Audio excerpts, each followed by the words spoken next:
Let's move on to Africa now. Djibouti is set to have a rocket and satellite launch site in the country as the Horn of Africa nation inks a $1 billion deal with Kong Aerospace Technology Group.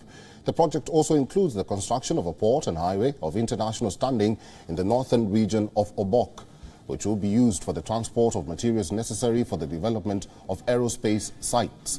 Now, according to Djibouti's president, Ismail Omar Gele, the project will take around 5 years to complete. Djibouti, a small country in the Horn of Africa, holds a strategic importance as it houses U.S. biggest military base on the African continent. China, Japan and France also have military bases in the former French colony. Earlier, the Chinese firm vowed to make this deal a win-win situation and promote cooperation with Djibouti side.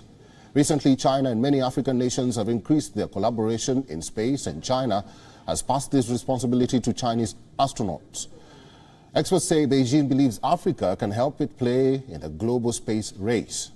The global space race, China is second only to United States in terms of the number of satellites, according to a paper by Constructing Remote Sensing Satellite Networks in Africa. China gets logistical support in the integration of Belt and Road partner states, and space is an important part of President Xi Jinping's Belt and Road Initiative. In 2021, the African space economy was valued for more than $19 billion, and it is forecasted to grow by some 16% in the next 4 years. As of 2022, 13 African countries had 48 satellites, out of which 6 of them are built by China and 1 by the United States. Experts also say satellite communication is essential to bridge the connectivity gap in the continent.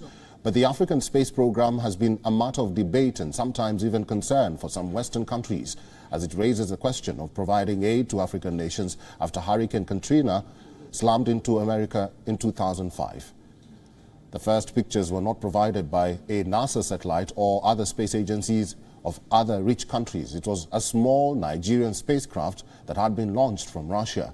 British politicians and a taxpayers' pressure group even called for a halt in development aid, as they believed Nigeria did not need help if it could afford a space program.